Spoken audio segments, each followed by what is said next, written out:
नमोस्तु महाराज जी।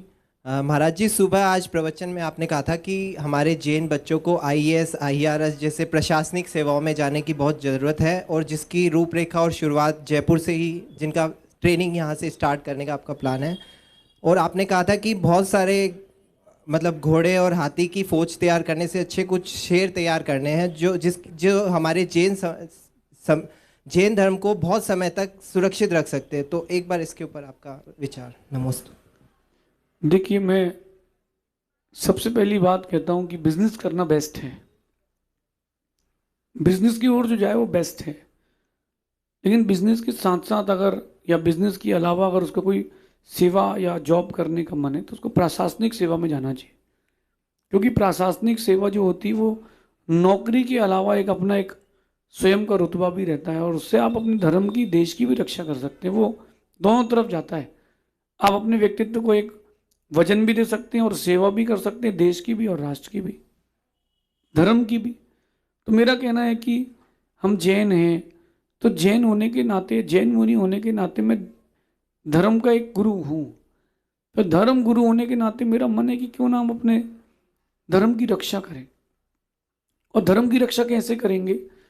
जब तक आपके पास धर्माधिकारी नहीं होगा। एक दौर था, जयपुर की ही बात करता हूँ, बड़े बड़े राजा महाराजा सेठ साहब के यहाँ बैठने आते थे। सर से हुकुमचंद जी इंदौर, होलकर, राजा होलकर, उनके यहाँ आए दिनों आते ही रहते थे। बंजी लाल ठोलिया, जो ठोलियान मंदिर जिन्होंने बनवाया था, उनके बारे में आया कि जब राजा सवाई मान सिंह विदेश गए थे और उनको पैसे की जरूरत पड़ी, तो ठोलिया साहब की पर्ची से उनको विदेश में पैसे मिल गए थे। अब आप बताइए, इतने बड़े दमदार सेठ थे, उनसे राजा भी उनकी बात मानते थे। उस समय ज़मीनें खरीदनी पड़ती थी। राजा कहते थे कि आप मंदिर बनाइए, हम उसमें सहयोग करेंगे। अब परिस्थिति ये आ गई कि धर्म की रक्षा के लिए अ, विधर्मियों की संख्या अधिक हो गई है, और अपन बुद्धि से लड़ेंगे, शरीर से नहीं लड़ेंगे। तो बुद्धि से लड़ने का उपाय ये है कि आप उस जगह पर पहुंच जाएं, ज़्यादा अच्छा रहेगा। तो अगर अपने बच्चे आईएएस आरएएस आईपीएस ऑफिसर बनते हैं, किसी और सिविल सर्विस में भी जाते हैं, तो आप देखना कि आपका पक्ष रखने के लिए कोई तो हो। आज अगर आपको संसद में कोई बात रखना है, सांसद में, तो आपके पास कोई आदमी नहीं जो आपकी बात वहाँ रख दे। और आपकी बात नहीं रखी जाएगी तो आपकी बात मानी कैसे जाएगी? यू रोड में प्रोटेस्ट करने से कुछ नहीं होगा। तो अपन को अधिकारी चाहिए जो आपकी बात ऊपर तक पहुँचाए।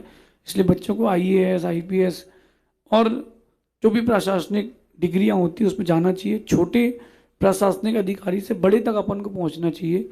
और मैंने इस बारे में बहुत सोचा, यद्यपि उनके ऊपर भी बहुत बर्डन रहेगा उस समय, लेकिन कम से कम वो अपने धर्म के काम तो आ पाएंगे। लेकिन कटिबद्ध होकर के कि हम अपने दर्शन के लिए समर्पित रहेंगे। जो आपको करना है वो आप करना, जो आईएएस आईपीएस बने, बट अपने दर्शन के लिए, धर्म के लिए कटिबद्ध रहना, ऐसा मेरा मन कहना है। और जयपुर से जल्दी प्रारंभ होगा। जो अगला जून का सेशन है उसके पहले यहाँ पर एकेडमी की स्थापना हो जाएगी, AIAS नाम से। AIAS फॉर IAS RAS, ऐसा समझिए। अगली जिज्ञासा के लिए तैयार रहेंगे अनिल जैन।